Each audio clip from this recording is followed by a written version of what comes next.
second subject for episode 2 of the Boss Battle Show. These are games that we maybe we'll see at E3 that we think could be titties. First thing I want to talk about, because it's fucking with me, Gordy. It's fucking with me. He's like the Indian from the commercial with the trash, and he looks up and the tear drops from his eye. This year E3 meant a great deal of stuff to me, because I was like, we're going to get Mortal Kombat 11. It's going to be tits. It's time. NetherRealm's schedule does its things. This is what I wanted. This is what I live for. It's permanently on my body. Mortal Kombat is video game life for me. And we had I'm very good at predicting Ed Boon's movements and NetherRealm's movements. All my predictions have, at time of filming this show, been completely false. I thought it was going to be revealed June 4th. Nothing happened. Boone silent as fuck. Thought that, well, fine, maybe June 5th. Nothing happened. Boone silent as fuck. Just nothing. Absolutely nothing. Dead silence. Now, the pessimistic man that lives inside of my body is saying, there's no Mortal Kombat 11 at all. And you're fucking... You're just, might as well... This is the last time you'll see him. You might as well just buy a Mossberg and Cobain yourself in the garage. Do you think that we're going to see MK11? Hopefully by the time this episode drops, people will be like, what the fuck is he talking about? The trailer came out this morning. Yeah. That would be sweet. But as of now, I'm very, very pessimistically thinking, oh, everything's fucked. For some reason, they're going a different direction. For some reason, they're putting it off a year. I don't know. I couldn't even tell you. But I need some reassurance. Okay. My take is that Warner Brothers and NetherRealm are full tilt. They're now on the same page. You know, this is a cohesive ecosystem they've got going. The work environment, I mean, not the games. And Warner Brothers is like, hey, this E3 thing, it's kind of big. Why don't we start announcing the game at E3? That's just my personal take. That's my spit take. Okay. I mean, a lot of people are speculating that. So if they announce it at E3, you can then expect probably on the Sony stage, because that's where the gameplay trailer was last Mortal Kombat. Sony always puts up the big bucks for tournaments and stuff. It's always on PS4s. Unless Microsoft was like, we need exclusives. Here's the fucking money. Put it on our stage. Ooh. I'd be very excited about that. Yeah. Actually, I'd be more excited if he just fucking announced it now, so I could start masturbating frame by frame by frame of the trailer. But that's neither here nor there. So I'm done speculating. There's no more Journey to Mortal Kombat 11 until I know that there's actually going to be a Mortal Kombat 11. Otherwise, all these fucking videos I've been doing are for naught, Gordy. They've been a waste of time. It's like a Journey to MK versus DC 2. Because I've been burned by Boone before. And the first time was in 2008 or 7 when we thought we were getting the next Mortal Kombat, and then Batman popped on screen. Fuck. All we got was the rage. Can you remember that night? The rage! The rage! Anyway, that's what's happening. Maybe we'll see Mortal Kombat 11. There are numerous rumors, and these are pretty founded, that we're going to see I don't think... correct me if I'm wrong. Someone in the comments inevitably that will be like, you're fucking wrong, douchebag. This may have already been announced last year. Oh, but there's supposedly an Avengers game coming. Maybe announced last year, full reveal this year. Maybe not announced last year. Maybe I'm making that up. Full announcement and reveal this year. This could be cool. Yeah. If it's not like Skylanders level stuff, it could be awesome. I know this is supposedly, from rumors I'm hearing, supposed to be like an actual video game. That'll be like really cool. And that's where I wanted to tie back into Spider-Man. Oh, yes. Because if they're making a Spider-Man game and they come out with an Avengers game, will those be in the same quote unquote universe? And obviously they're not going to have Spider-Man playable in an Avengers game because they don't want to steal Spider-Man's thunder. But could he make an appearance? Would it be the same universe? Have we already seen then, in that case, our first glimpse into the Avengers digital universe? Could be cool. The MIU, the Marvel Interactive Universe. Oh, I was going to say, what's I stand for? Yeah, exactly. How would you feel about that? The tie-in or the game itself? The game itself. The game, yeah, hell yeah. It's about time we get some more comic book games that don't suck. Agreed. Speaking of comic book games, the next thing I want to bring to your attention is the rumor of Rocksteady's final announcement of their next game. Now, I have some thoughts, but of course there are a lot of rumors that this is going to be Rocksteady's version of Superman.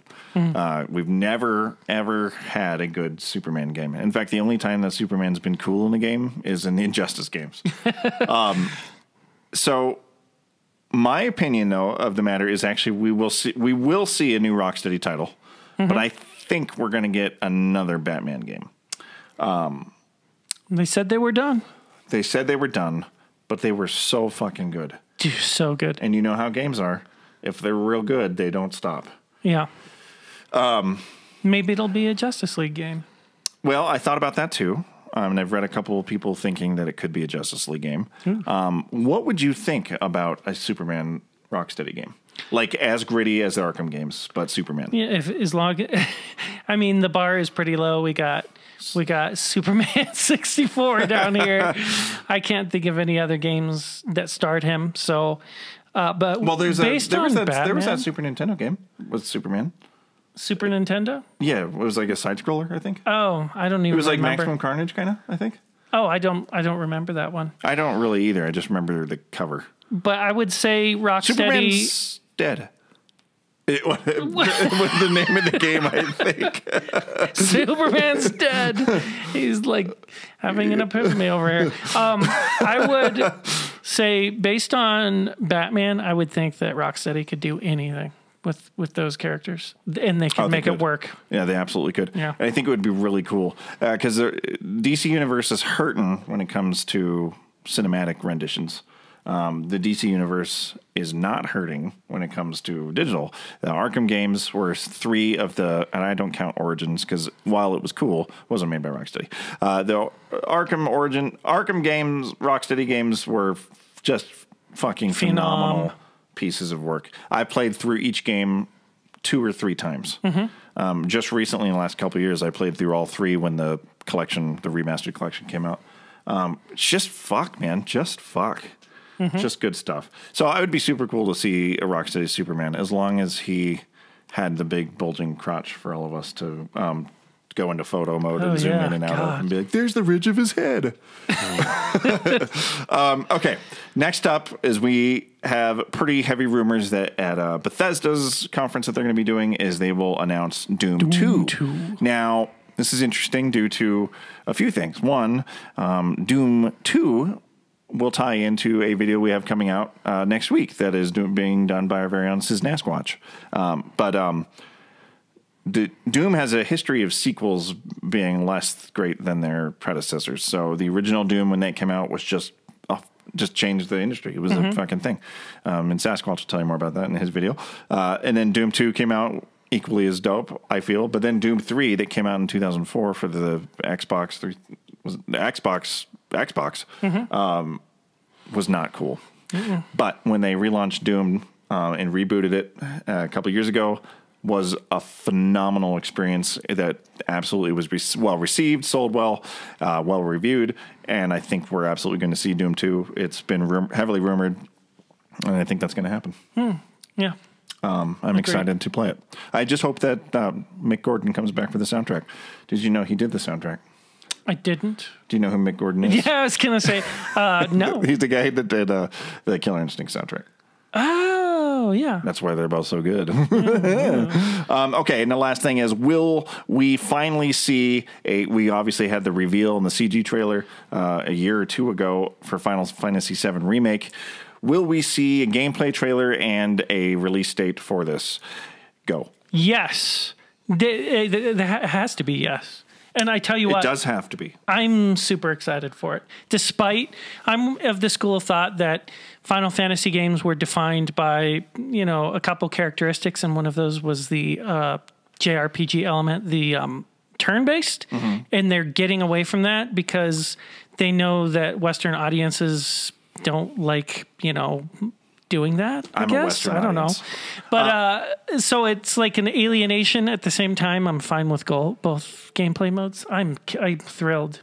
Can't wait. Here's the thing. When we were kids, you were so into Final Fantasy VII. Thanks to Ace. So I guess this was high school.